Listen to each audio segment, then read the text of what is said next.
Hi everyone, my name is Kayla. Welcome back to my channel. It's been a little while since I posted my last video, but I wanted to start off the new year with getting back into YouTube.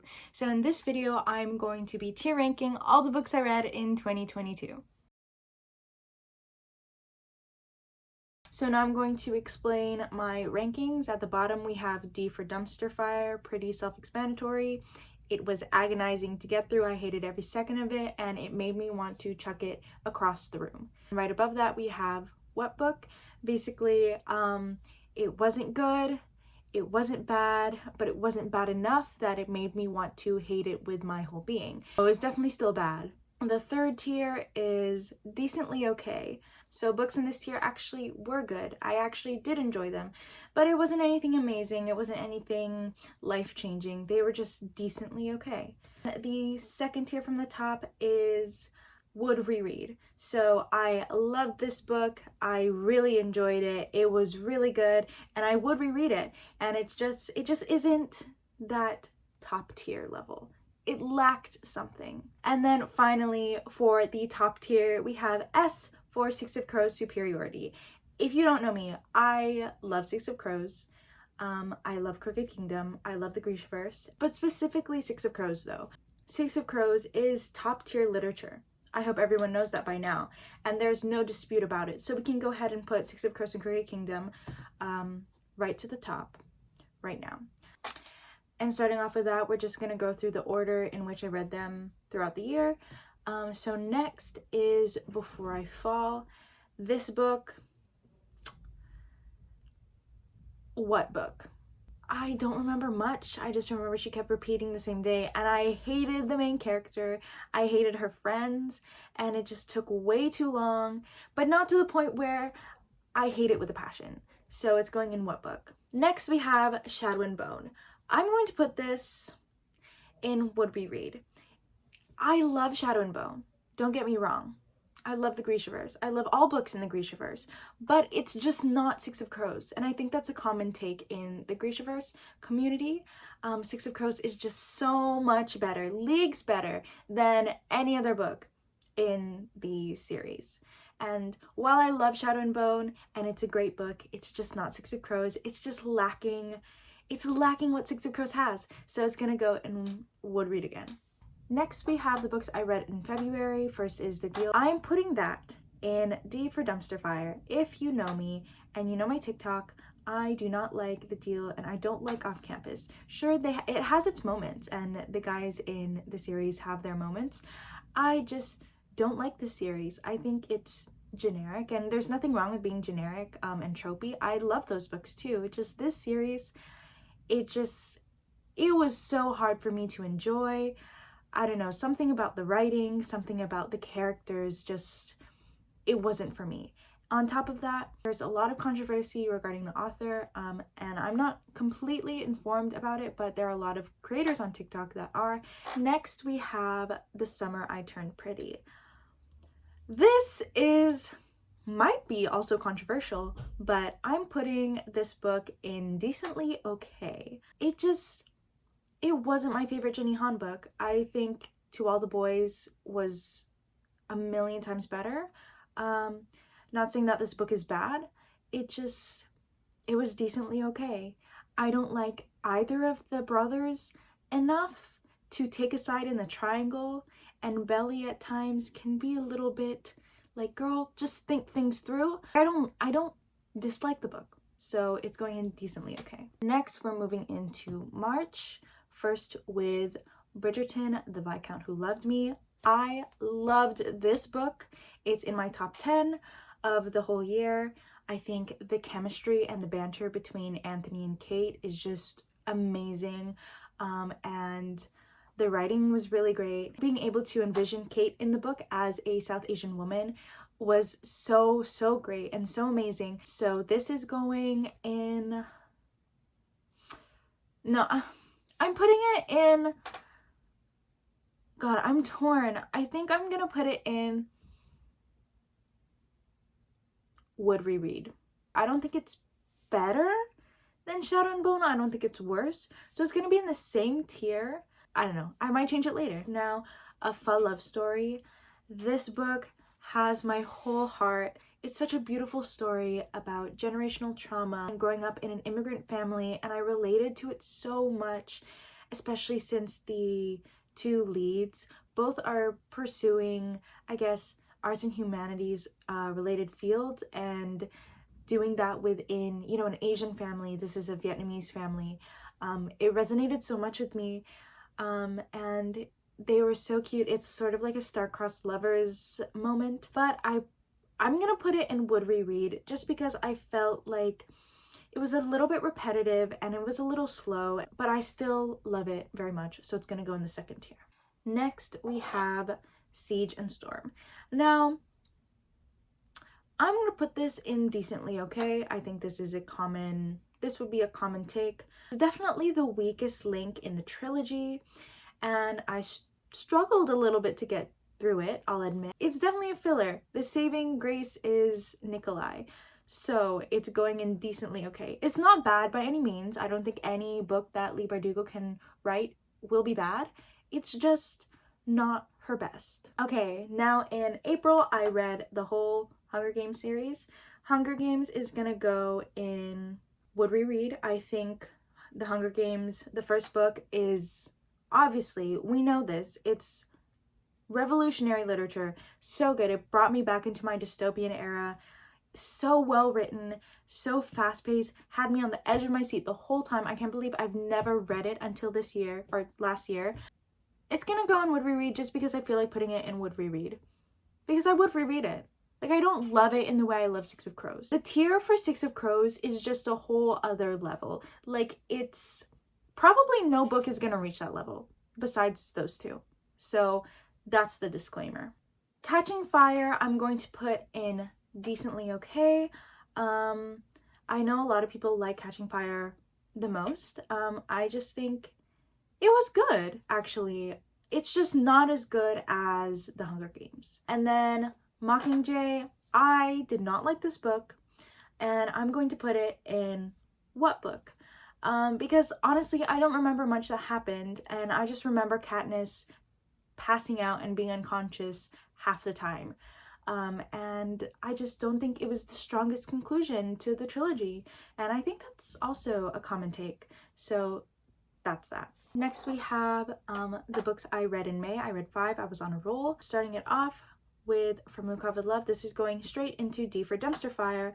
To keep it short, because this would be a whole nother video, I am Filipina, and the author, Mariana Zapata, has written very unpleasant, to say the least, things in her other book, which I'm not even going to say the name of, and I took a lot of offense to it, so it's going into D for Dumpster Fire. I also thought it just went on for way too long. It could have been 100 pages shorter, and it was a little tough to get through. Next is The Fine Print by Lauren Asher. This is going into what book? I barely remember the stuff that happened, which is like why it's in the what book tier.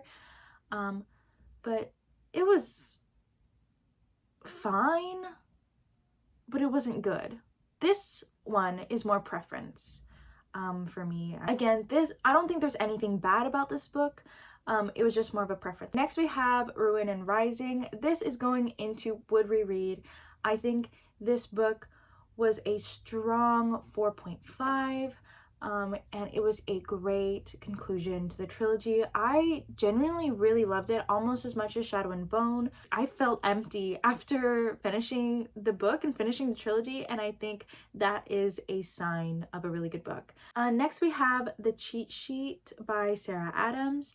Now this book, when I finished it, I absolutely loved. I gave it a 5-star. I told everyone to read it on my TikTok. But now that I've had a few months to kind of sit on it and reflect on how much I like it and how good it was, I think I'm going to I want to put it in the middle of would reread and decently okay. I'm struggling between those two tiers just because I just don't think it's as good as I thought it was. But I'm gonna put it in would reread because I would reread it. I still really like it. Next, we're going into the books I read in June, and the first one is Not Here to Be Liked. This one is comfortably in would reread. Not Here to Be Liked is such an underrated book.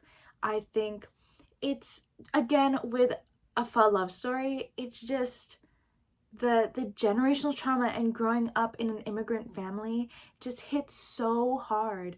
And the academic rivals trope is a trope, one of my favorites. And it just writes that trope so perfectly. Their chemistry and their banter, it's such a good romance. A young adult romance. It's so wholesome. It was so good. It's a would reread. Okay, next is Beach Read by Emily Henry. Don't get me wrong, I am an Emily Henry girly through and through. I love her. And I enjoyed Beach Read. I just think compared to how much I enjoyed the other books while reading it, it's gonna go in decently okay. And it pains me to put it this in the middle tier. It's not like this is bad. I just had a better time reading other books, and that's the simplicity of it. I don't think there's anything wrong with Beach Read. I think everyone should read Beach Read, and it's a really good book. It was just decently okay for me. Next we have Set on You. Personally, I didn't like it. It wasn't that enjoyable for me. The writing was okay, but I just remember the main guy giving me the ick so bad. I hated him. He was just, the things he would say, the way he would act, just, I was like, this is our lead guy? The girl, I love her. Crystal, I think is her name. Love her. She's a queen, and I want someone better for her. And so for that, I'm gonna put it in D for Dumpster Fire. I wanted to DNF it so bad. I didn't, but I think it's just preference. There's nothing inherently wrong with this book. It's just, it wasn't for me. So the next book is A Good Girl's Guide to Murder. I love this book. This book had me on the edge of my seat the entire time. I knew who it was from the beginning. I had my suspicions, but the ending took me out. It was so good. The plot twist upon plot twist. It was so good, but it's gonna go in Would We Read. Again, this is kind of the top tier, and the Six of Crows tier is just like, I love it even more. I started July with the Inheritance Games. It's merging close onto Six of Crows superiority, but it's gonna go in Would We Read just because I don't love it and talk about it as much as I do Six of Crows, but it's still an amazing, amazing book.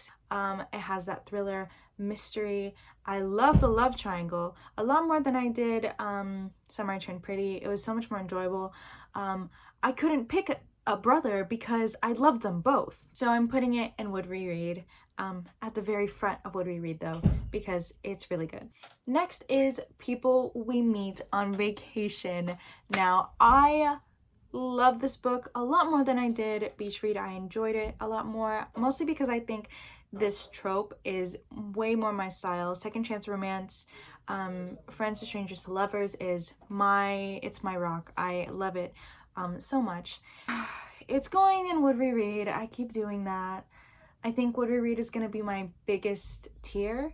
It was a little bit slow in the beginning, but once I got through that, it was so good. I know a lot of people don't really like this one, but I loved it. It's really good, and Poppy and Alex have my heart. I'm so excited for it to become a movie. My personal fan casts are Alex Fitzallen and Catherine Newton from The Society, especially as the young version of Poppy and Alex. And I love Alex Nelson. He's my favorite, and moving on. Next is Love in Other Words. This book is getting Six of Crows superiority. It's going top tier. This book made me realize that I love second chance romance, which I just talked about. I love Macy and Elliot. I love their whole story of growing up together. The whole storytelling, split up twin timeline thing was so good, so well done. I love that Elliot went to UC Berkeley, and I love that it takes place in the Bay Area. And it was just so good. I read it in like one sitting, and I loved it. And hot take, I actually really love the new cover. Next is Counting Down With You.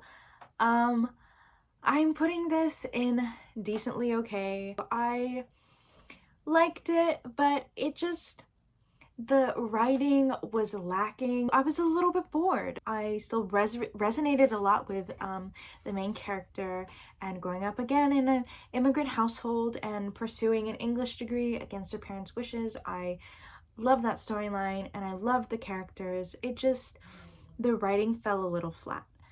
So it's going in decently okay. Next, we have the Hawthorne Legacy, and I'm putting this in what book?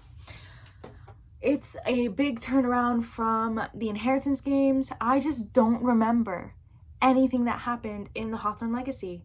And I remember liking it, I remember enjoying it, but it just, I cannot recall a single fact that happened in that book. And so therefore it's going in the appropriately named what book tier.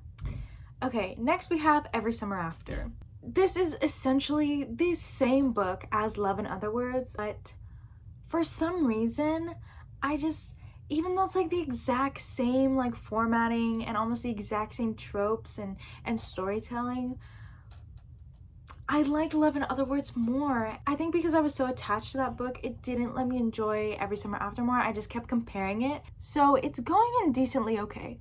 It wasn't bad by any means. I just didn't enjoy it as much as I would have liked to. Okay, I turned on the light because it was getting way too dark. And next is Today, Tonight, Tomorrow.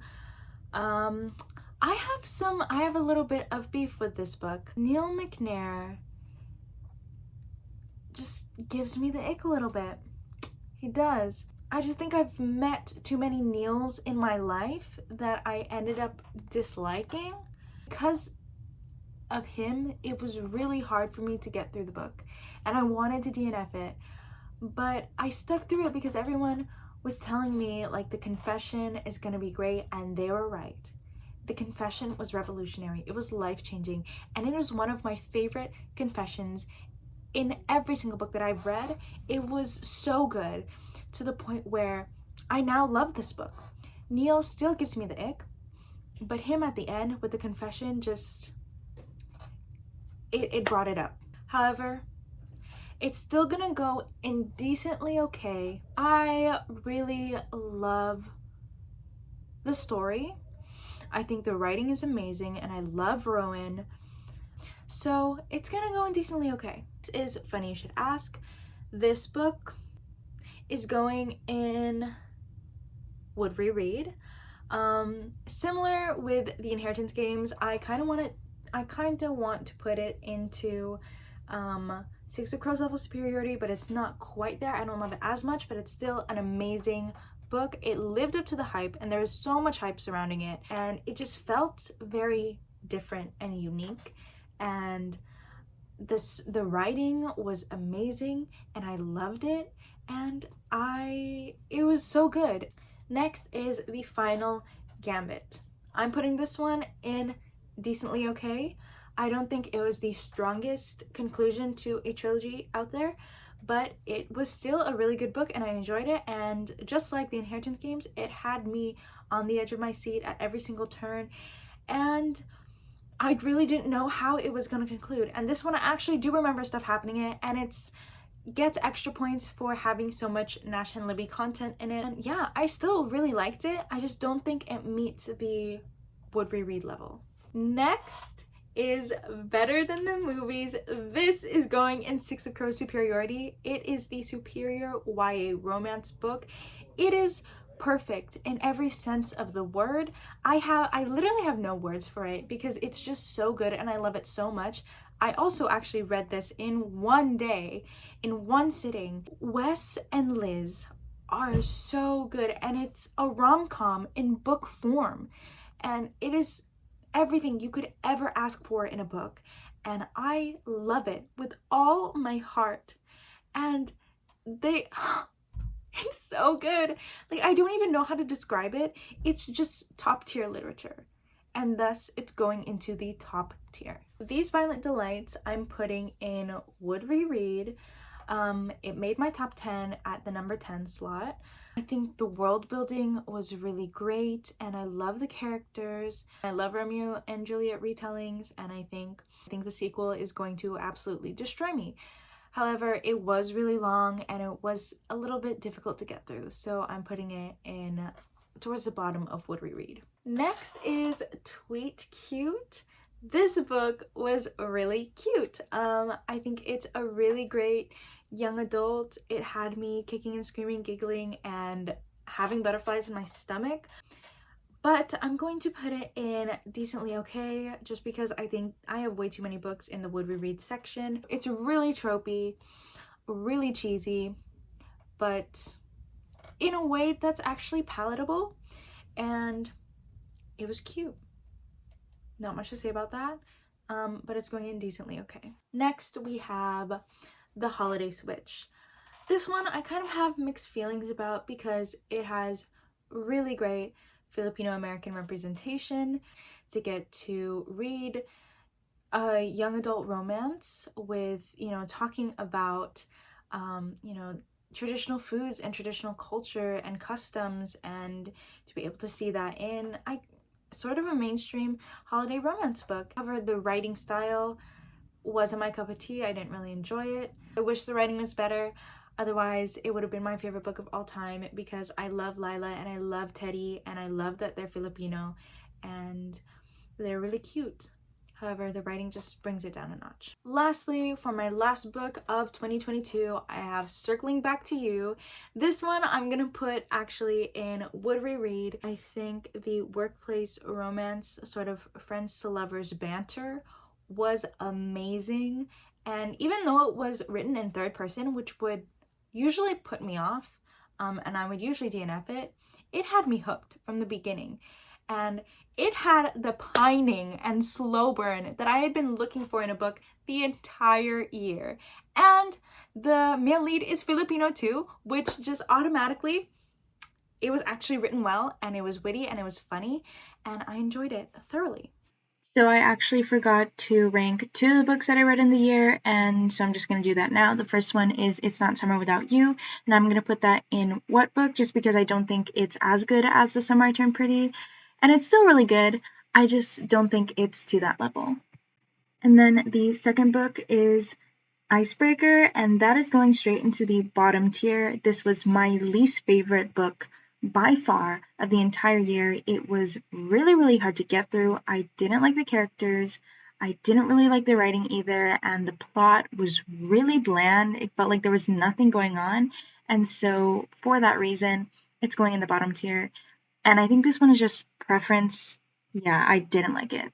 So that is my ranking for all the books I read in 2022. Thank you guys so much for watching this video. Make sure to like and subscribe and follow my Instagram and TikTok at Kayla Reads, and I'll see you guys next time.